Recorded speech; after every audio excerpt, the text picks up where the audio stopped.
बिस्मिल्लाहिर्रहमानिर्रहीम। मैं आला मुस्तफ़ा। आज की इस वीडियो में हम लेब नंबर 12 करेंगे। लेब नंबर 12 क्या है? To verify linearity, scaling, time integration, frequency differentiation, time and frequency shifting property of Laplace transform. इससे पिछले लेब्स में हमने पहले लैप्लास किया, फिर उसके लैप्लास ट्रांसफर फंक्शन का लैप्लास निकालना, फिर इन्वर्स लैप्लास निकालना, फिर उसके बाद हमने ज़ीरो पोल्स को लैप की थी, जिसमें ज़ीरो पोल को प्लॉट करना, ज़ीरो पोल निकालना, डिनोमिनेटर्स की मदद से पार्शियल फ्रैक्शन के लिए हमने मेथड सीखा था। उसके बाद हम आ रहे हैं लैप्लास की जो प्रॉपर्टीज़ हैं उनको मैटलैब में वेरीफाई करेंगे। ठीक है, तो पहले आते हैं कि प्रॉपर्टी। सबसे पहली प्रॉपर्टी लीनियरिटी की प्रॉपर्टी है। लीनियरिटी प्रॉपर्टी क्या है? ये बिल्कुल सेम ही कॉन्सेप्ट है जो हमने पिछले लीनियर सिग्नल्स में, लीनियर सिस्टम्स में पढ़ कर आए हैं कि कोई भी मिसाल दो डिफरेंट सिग्नल्स हैं, उनका हम ऐड करें और साथ ही में एक दफ़ा लैप्लास लें, वो बराबर होगा। इंडिविजुअली हर एक का अलग अलग लैप्लास लें तब भी बात सेम ही होगी। ठीक है, मैं एक दफ़ा रिपीट कर देता हूँ। मिसाल दो, उस लीनियरिटी में क्या होता है कि हमने ये जो दो हैं फंक्शन हैं, इन दोनों को डायरेक्टली लैप्लास करने से पहले ऐड कर दिया और उसके बाद लैप्लास लिया। ठीक है, और फिर उन दोनों फंक्शंस का फिर अलग अलग लैप्लास भी लिया। यहाँ पे इसका अलग है लैप्लास, इसका अलग लैप्लास लिया और फिर इन दोनों को ऐड किया, तो तब भी दोनों का आंसर सेम ही आएगा। तो इसकी वजह से इसको हम कहेंगे ये है हमारा लीनियर सिस्टम, लीनियरिटी प्रॉपर्टी, जो कि लैप्लास फॉलो करता है। ठीक है, दूसरी प्रॉपर्टी हमारी है स्केलिंग। ठीक है, स्केलिंग में क्या होता है कि मिसाल और आपको एक फंक्शन है एफ ऑफ टी, उसका लैप्लास पता है आपको, सपोज। ठीक है, लैप्लास पता है आपको। अब फॉर सपोज उस फंक्शन में अगर आपके टाइम के साथ, जिस तरह टाइम स्केलिंग हम कर रहे थे, टाइम स्केलिंग हो जाए और यहाँ पे कोई ना कोई कांस्टेंट आ जाए, चलो 2 आ जाए, 3 आ जाए, तो उसके लिए आप उस फंक्शन का जो लैप्लास निकला हुआ था एफ ऑफ टी का, उसमें 1/a भी मल्टीप्लाई हो जाता है और जो एस है फंक्शन का, जहाँ जहाँ पर भी फंक्शन में एस होगा वहाँ पर डिवाइडेड में ए आ जाएगा। ए कौन सा है? जो भी कांस्टेंट आपने टाइम का मल्टीप्लाई किया हुआ या जो है उसमें। अच्छा, एक बात ध्यान में रखें, जो लेप्लास का फंक्शन है उसको यहाँ पे कैपिटल, जो हमने जिस फंक्शन का लेप्लास निकाल रहे तो उसको हम कैपिटल में कर देते हैं। जिस तरह यहाँ पे एफ है स्मॉल में, यहाँ पर एफ कैपिटल में होगी। तो ये इसका लेप्लास, और लेप्लास का जो डोमेन है एस डोमेन होता है, उस वजह से इसको एफ ऑफ एस लिखा हुआ है। तो ये हमारा था सेकंड प्रॉपर्टी। इसी तरीके से हमारी थर्ड प्रॉपर्टी है टाइम शिफ्टिंग प्रॉपर्टी। जिस तरह हम नॉर्मली टाइम शिफ्टिंग करते हैं, F of T minus A, U of T minus A. ठीक है, शिफ्टिंग कितनी भी हुई हो, मिसाल दो 1 2 3 जितने भी है, तो उस शिफ्टिंग के हिसाब से जो फंक्शन लेप्लास का अगेन जो आपका एफ ऑफ टी का जो लेप्लास एफ ऑफ एस निकला था, उसके साथ E power minus A S multiply हो जाएगा। ठीक, तो ये हो गई टाइम शिफ्टिंग प्रॉपर्टी। इस तरह फ्रीक्वेंसी शिफ्टिंग में क्या होता है कि अगर आपका जो टाइम डोमेन में फंक्शन है एफ ऑफ, उसमें E power minus A T multiply हो जाए, तो आप फ्रीक्वेंसी डोमेन में जो फंक्शन है उसमें शिफ्टिंग आ जाएगी। एडवांस या डिले वो अलग बात है, वो साइन पे डिपेंड करता है, मगर वहाँ पर शिफ्टिंग आ जाएगी। तो एफ ऑफ एस प्लस ए हो गया यहाँ पे, जहाँ पर ई पावर अगर नोट करें तो ये इसके हिसाब से रिवर्सल है। यहाँ पे अगर टाइम डोमेन में डिले आ रहा है तो फ्रीक्वेंसी डोमेन में ई पावर माइनस ए एस आ रहा है। अगर यहाँ पे टाइम डोमेन में ई पावर माइनस एस आ रहा है तो फ्रीक्वेंसी डोमेन में शिफ्टिंग हो रही है। इसके अलावा एक और प्रॉपर्टी है टाइम इंटीग्रेशन। टाइम इंटीग्रेशन में क्या होता है कि आपके पास एक फंक्शन है, मिसाल दो एफ ऑफ टी। अगेन हम सब में यही प्रॉपर्टी में सपोज कर रहे हैं, एक फंक्शन एफ ऑफ टी है, उसका लेप्लास है एफ ऑफ एस। अब उस फंक्शन को आपने अगर इन टाइम डोमेन में इंटीग्रेट किया है, ठीक है, और फिर उसको आपने लेप्लास किया है तो फ्रीक्वेंसी डोमेन में सिर्फ 1/s मल्टीप्लाई आ जाएगा उसकी इंटीग्रेशन की वजह से। ठीक है, तो ये थी हमारे टाइम इंटीग्रेशन की प्रॉपर्टी जो कि हमने इसमें अभी देखी।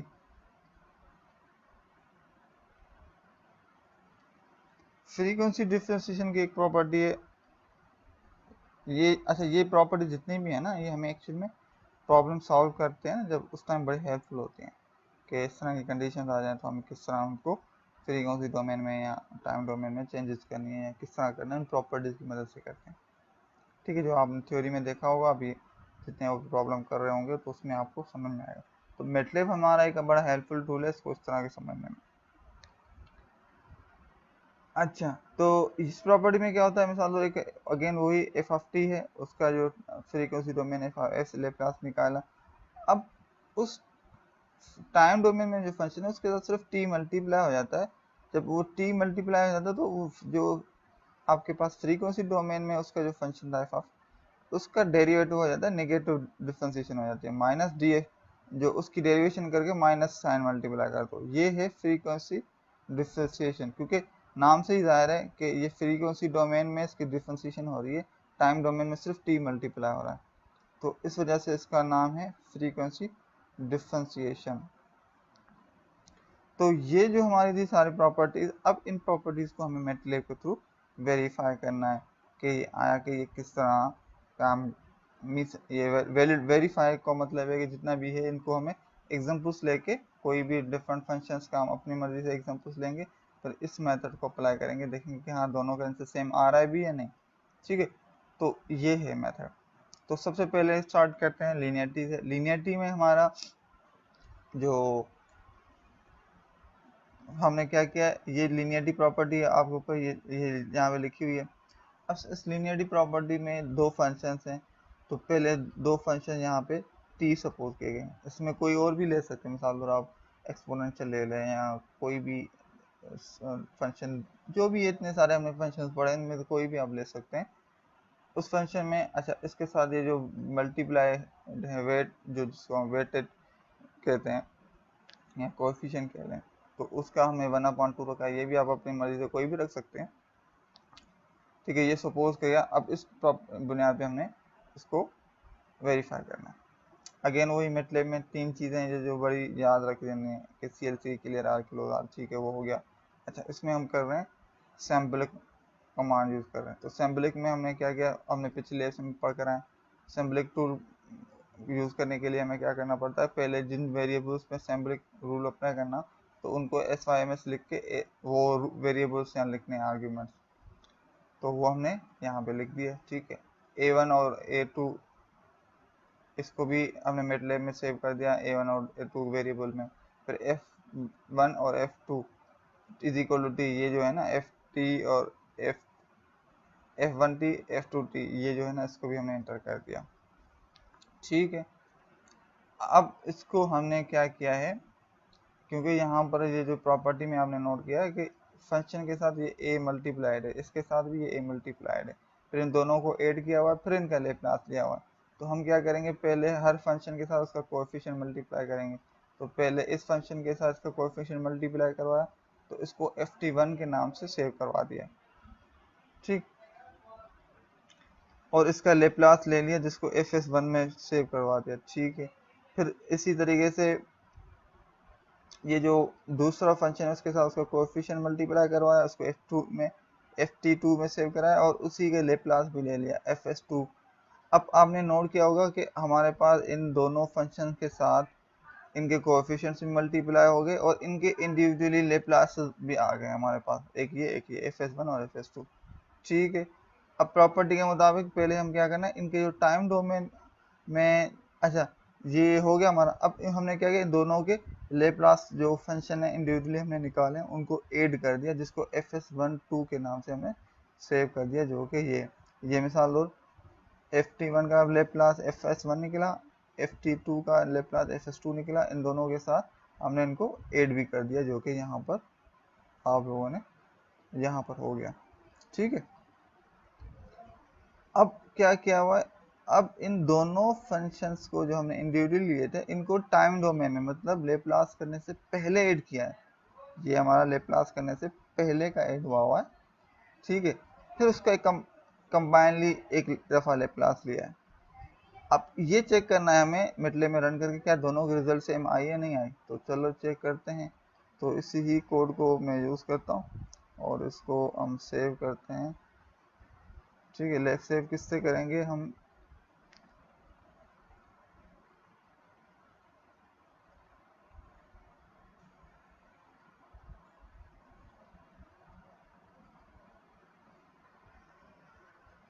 लैब नंबर 12 के नाम से हम सेव कर देते हैं, ठीक है। अब इसको हम करते हैं रन। चेंज पास क्योंकि अभी मैंने किया है।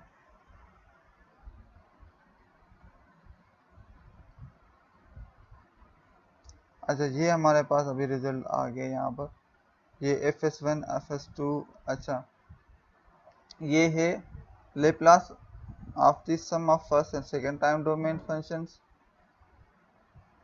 fs1 fs2 are same and verify the property. ये देखें, ये sum of the first and second domain functions fs12 और ये fs दोनों सेम हैं, ठीक है। इसको और भी आसान से समझने के लिए हम क्या करते हैं, इसको भी कॉलन करते हैं। एक हमारे पास सिर्फ ये शो होगा और एक हमारे पास सिर्फ ये शो होगा। इन सब को हम जो है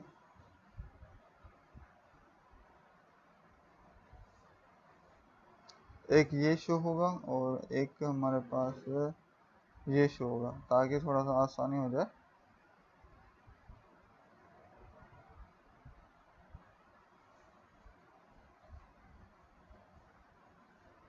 ठीक है, 1/s², 1/s², दोनों सेम है, इस वजह से ये प्रॉपर्टी वेरीफाई हो गई। अब इसको हमें करना है सेकंड प्रॉपर्टी को वेरीफाई करना। ये हो गया हमारा लीनियरिटी की प्रॉपर्टी हमारी वेरीफाई हो गई। सेकंड प्रॉपर्टी है हमारी स्केलिंग की।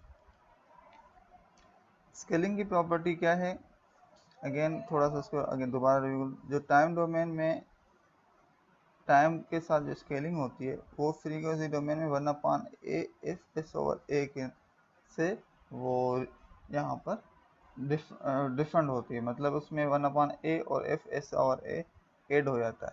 तो इस चीज़ को हमें वेरीफाई करना है। अब इसको हम कैसे करेंगे, अगेन वही चीज़, 3 कमांड लिख देंगे। सिंपलिक में हमने लिख दिया f फंक्शन, यहाँ पे हमें जो दिया हुआ है वो sin 2ωt दिया हुआ है, ठीक है, जिसमें स्केलिंग जो है ना फैक्टर 2 है। नॉर्मल फंक्शन जो है sin ωt है, तो f is equal to sin ωt हमने एंटर किया और s t और ओमेगा ये तीनों सिंपलिक फॉर्म में लिख दिया। चलो उस फंक्शन को हमने उसका लेप्लास लिया, ठीक है भाई, ये लेप्लास भी ले लिया इसका। अब इसके साथ हमने टाइम स्केलिंग की है 2 के साथ और फिर उसका दोबारा लेप्लास लिया, उसको सेव किया हुआ है f80 एक फॉर स्केलिंग ft जो टाइम डोमेन फंक्शन है। अब यहाँ पर एक जो नोट करनी है, जो ओरिजिनल ये फंक्शन आया है, जो लेप्लास आया है, इसमें और इसमें यहाँ पर 1/a मतलब यहाँ पर 1/2 मल्टीप्लाइड होगा और जहाँ जहाँ पर भी a से वहाँ पर भी डिवाइडेड बाय 2 होगा। 1/2 भी मल्टीप्लाइड होगा और s/2 भी होना चाहिए। तो लेट्स सी कि हम इसको मेटलैब में वेरीफाई करते हैं क्या ऐसे ही है या नहीं। तो मैं इसको रन करता हूँ, ठीक है। तो ये हमारे पास आ गए। अच्छा, इसको मैं क्या करता हूँ, एक हमने कमांड पढ़ी थी पिछले लैब में प्रिटी, तो इस प्रिटी कमांड को यूज़ करते हैं हम, थोड़ा सा हमें जो है ना बेहतर फॉर्म में, हम रीडेबल फॉर्म में नज़र आ जाएगा। तो ये हमारा F5 मैंने प्रेस किया, ठीक है। अब लेप्लास ये निकला। अब यहाँ पर उसके मुताबिक हमारे पास क्या होना चाहिए, 1/2 मल्टीप्लाई हुआ होगा, मतलब यह है कि एक तो इसके साथ 1/2 मल्टीप्लाई हुआ होगा, ठीक है। दूसरा एस है, एस के साथ ये मल्टीप्लाई डिवाइड होगा 2। अब इसको सिंप्लीफाई अगर करेंगे तो ये जो डिवाइडेड बाय 2 है ये एक्चुअल में स्क्वायर होके 4 बन जाएगा, और 4 ये क्योंकि डिवाइडर के जो डिनोमिनेटर में जो डिनोमिनेटर है वो मल्टीप्लाई हो जाता है न्यूमरेटर में, तो ये हो जाएगा यहाँ पे 4 होके यहाँ पे आ गया, और यहाँ पर जो 4 था एक दफ़ा ये और उस पर 2 दफ़ा, तो ये हो गया ये। आप इस समझ नजर आ रहा है? तो ये चीज़ हो गई वेरीफाई कि भाई ये प्रॉपर्टी भी हमारी ओके। अच्छा, ये लाजमी नहीं है कि सिर्फ साइन पे ही करना है, हम फॉर सपोज आप यहाँ पे कॉस कर देते हैं, यहाँ पर भी आप कॉस कर देते हैं, और इसको मज़ीद बेहतर समझने के लिए मैं इसको 3 कर देता हूँ। तो लेट्स सी, इसको रन करते हैं, ठीक है। तो अगेन वही 1/3 मल्टीप्लाई होगा, ये एस 3/s यहाँ पर जो आपके पास है उसका 9 हो गया, ठीक है। तो 1/3 9, और 9 का एलसीएम लेके ये ऊपर चला गया, और ये एक दफ़ा यहाँ पर तीनों वहाँ पर, इनका यहाँ पर हमारे पास स्केलिंग हो गई। और अच्छा, इसमें एक चीज़ है कि आपने नोट किया कि इस यहाँ पे ऊपर भी है, ठीक है। तो इसमें भी डिवाइडेड बाय 3 आया होगा, तो वो 3 3 इसमें भी कैंसिल हो गया। मतलब क्या है, इस तरह करता हूँ, एक तो डिवाइडेड बाय 3 यहाँ पे आया होगा, दूसरा इधर जो डिवाइडेड बाय 3 है वो 9 हो गया होगा क्योंकि स्क्वायर है, तो 9 जो यहाँ पर था वो एलसीएम हो गया 9 यहाँ पर आ गया, ठीक है, यहाँ पर पूरा। तो ये ऊपर चला गया न्यूमरेटर में यहाँ पर 9, और एक फार्मूले का 1/a हो वो हो गया होगा। तो एक दफ़ा 3 यहाँ पर 3 दफ़ा, और इसका 3 इस पर एक दफ़ा, तो ये तो 9 ख़त्म हो गया, एलसीएम में सिर्फ 9 आ गया। तो ये था हमारी जो इस फंक्शन में भी हमने वेरीफाई कर लिया, ठीक। इसके अलावा अब हमारे पास जो है टाइम शिफ्टिंग की प्रॉपर्टी है। अगेन वही एक हम फंक्शन लिया हुआ u(-2), क्योंकि सिंपल सा फंक्शन है, आप वो कोई और ले सकते हैं, ठीक है। इसको मेटलेब में हमने पिछली लेब्स में भी कर आए हैं कि मेटलेब में अगर यूनिट स्टेप फंक्शन एंटर करना हो तो उसके लिए कमांड है हेवी साइड। हेवी साइड का हम क्या है कि पहले हम u(t) का सिंपली लेप्लास निकालेंगे, फिर इस u(t-2) का लेप्लास निकालेंगे। तो फिर जो हमारे पास हमें u(t) का लेप्लास पता होगा, तो u(t-2) में जो हो सिर्फ e⁻as मल्टीप्लाई हो चुका होगा फ्रीक्वेंसी डोमेन में। लेट्स सी ऐसे होता है या नहीं। तो मेटलेब में आते हैं, हम उसको एंटर करते हैं, सिंपलिक फॉर्म अगेन वही हेवी साइड, इसका लेप्लेस निकाला हमें, तो मैं इसको रन करता हूँ F5 की कमांड से। अच्छा, इसको अगेन वही काम करते हैं, प्रिटी की कमांड यूज करते हैं ताकि थोड़ा सा समझने में आसानी हो। सिमिलरली इसमें भी यही काम करते हैं,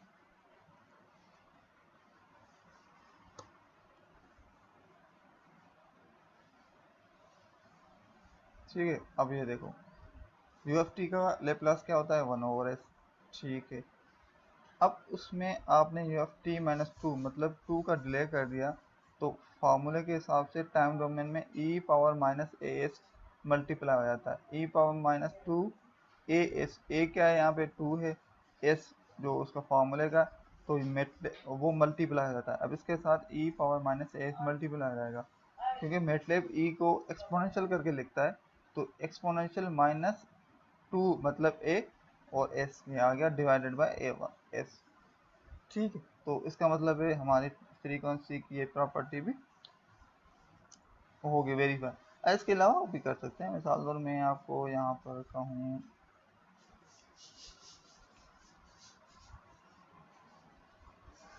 साइन t, और फिर इसको भी, अच्छा एक मिनट,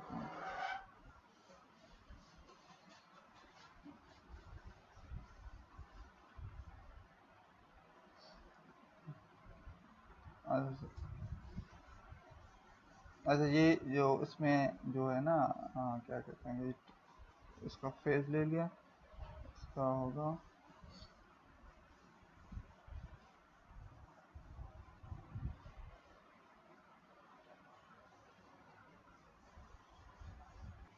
अच्छा ठीक है। तो फिर एक्सपोनेंशियल को उसने cos और साइन के डोमेन आइडेंटिटी में ट्रांसफर कर दिया। तो ये था हमारा फ्रीक्वेंसी डोमेन का, सॉरी टाइम शिफ्टिंग की प्रॉपर्टी का। अब हमारी फ्रीक्वेंसी शिफ्टिंग की प्रॉपर्टी।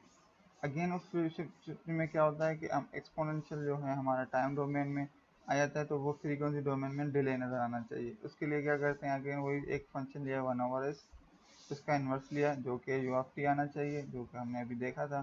तो यू ऑफ टी का जो लेप्लास है 1/s है। अब इसमें फ्रीक्वेंसी डोमेन में हम डिले करते हैं 1/s-3 करते हैं। तो टाइम डोमेन में यहाँ पर जो है e⁻−8t आना चाहिए। तो उसका हमने ये चेक करना है कि आ रहा है या नहीं। तो लेट्स सी, इस पर हम करते हैं।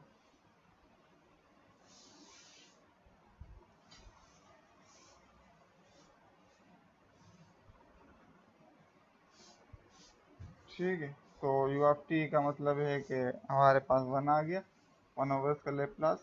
अब उस लेप्लास आ गया, उसमें फ्रीक्वेंसी डोमेन में जो हमने यहाँ पर डिले किया है s-3, तो टाइम डोमेन में e⁻−3t आ गया। अच्छा, इस डिले को फॉर सपोज में 5 कर देता हूँ, तो फिर एक्सपोनेंशियल भी जो e⁻5t आ गया।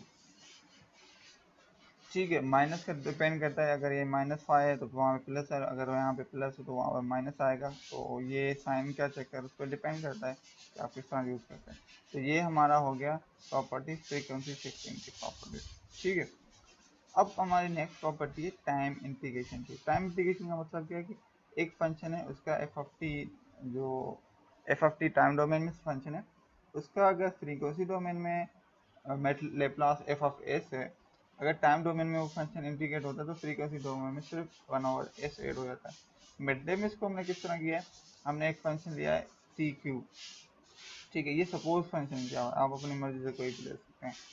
उसका लेप्लास लिया, ठीक है, फिर उस टी क्यूब को इंटीग्रेट किया। इंटीग्रेट किस तरह किया, INT टी क्यूब, जो कि हो जाना चाहिए T⁴/4, जो इंटीग्रेशन का रूल है उसके मुताबिक। फिर उसका हमने लेप्लास लिया। इस फार्मूले के तहत उस लेप्लास में 1/s ऐड हो जाना चाहिए, जो कि एफ ऑफ टी का लेप्लास आया था। ठीक है, तो लेट्स सी क्या ऐसे ही होता है। मैं ये कोड सेम ही यूज़ कर रहा हूँ ताकि आप लोग जब परफॉर्म कर रहे हो तो सेम कोड को यूज़ कर सकते हैं। ठीक है, अब इसको मैं क्या करता हूँ, इसको मैं वही प्रिटी की कमांड यूज़ करता हूँ। ठीक है, प्रिटी हमें काफ़ी हेल्पफुल होती है चीज़ों को सही, जिससे हम नॉर्मली ह्यूमन राइटिंग स्टाइल होता है ना उसमें लिखते हैं। तो लिखता है प्रिटी। हाँ,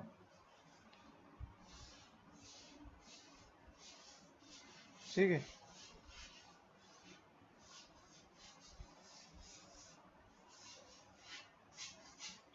तो हमारे पास ये पहला जो फंक्शन था, पहला फंक्शन डायरेक्ट टी क्यूब है। ठीक है, वो हमने एंटर किया। उसका लेप्लास हमारे पास आ गया 6/s5, सॉरी s4, ये इसका लेप्लास आ गया। ठीक है भाई, अब उसको इंटीग्रेट किया, उसके बाद लेप्लास लिया। तो फार्मूले के हिसाब से जो ओरिजिनल है उसमें 1/s मल्टीप्लाई हो जाना चाहिए। तो देखो 1/s मल्टीप्लाई करो तो ये s4 से s5 हो गया। इट मीन्स ये प्रॉपर्टी भी हमारी वेरीफाई हो गई, जो कि इंटीग्रेशन की है हमारे पास।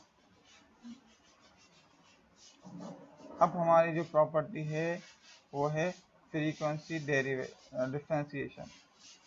इस प्रॉपर्टी में क्या होता है कि जो फंक्शन हमने एक जो ओरिजिनल फंक्शन है उसके साथ अगर टाइम डोमेन में टी मल्टीप्लाई कर दो तो फ्रीक्वेंसी डोमेन में उसका नेगेटिव डिफरेंशिएशन हो जाती है। ठीक है, तो चलो यहाँ पे करके देखते हैं। एक फंक्शन हमने 1/s² लिया है, ठीक है, उसका लेप्लास लिया। फिर टाइम जो फ्रीक्वेंसी डोमेन में ही हमने डिफ्रेंशिएशन करके ओरिजिनल हमारा फंक्शन है, नेगेटिव डिफ्रेंशिएशन करके फिर उसको हमने इन्वर्स लेप्लास किया। अच्छा, इसमें इन्वर्स लेप्लास करने के लॉजिक क्या है?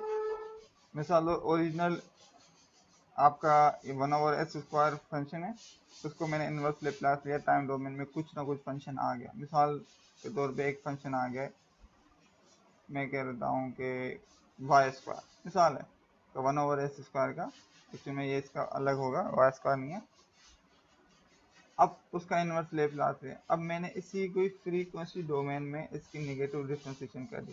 कैसे किए? -1 into differentiation our differentiation function है, ठीक है। आप जो ब्रैकेट में किसकी डिफ्रेंशिएशन कर रहे हैं? 1/s², जो कि ओरिजिनल हमारा है।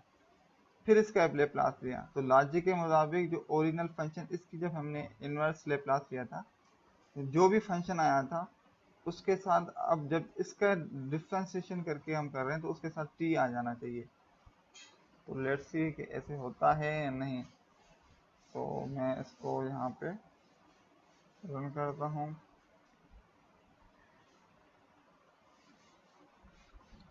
देखो 1/s² का जो लेप्लास निकला है टाइम डोमेन में इन्वर्स लेप्लास, वो है t। फिर इसको लेप्लास का जो ओरिजिनल निकला हुआ था, इसको हमने नेगेटिव डिफ्रेंशिएशन कर दी, ठीक है। नेगेटिव डिफ्रेंशिएशन हो गई, तो अब उसका इन्वर्स लिया, तो फार्मूले के मुताबिक उसमें t मल्टीप्लाई हो जाना चाहिए, तो t मल्टीप्लाई हो गया। अच्छा, फॉर्चुनेटली ये ऑलरेडी t था। अगर मिसाल तौर यहाँ पे फंक्शन होता है एक्सपोनेंशियल आता, तो ये t मल्टीप्लाई बाय एक्सपोनेंशियल आता, ठीक है। तो इसका हम कर सकते हैं,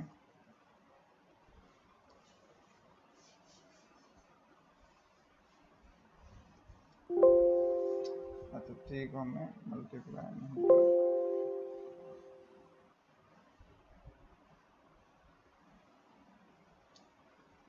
ठीक है। तो ये एरर शायद यहाँ ब्रैकेट कंप्लीट नहीं किए, तो ये 1/s - a है। तो इसको अगर हम यहाँ पे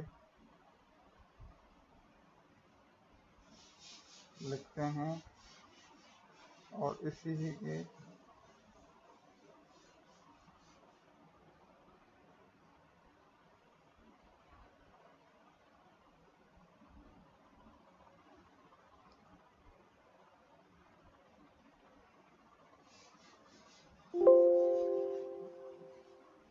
ठीक है, ये हमारे पास एक 1/s - a, एक तो डिफरेंस, एक ब्रैकेट मिसिंग हो गई,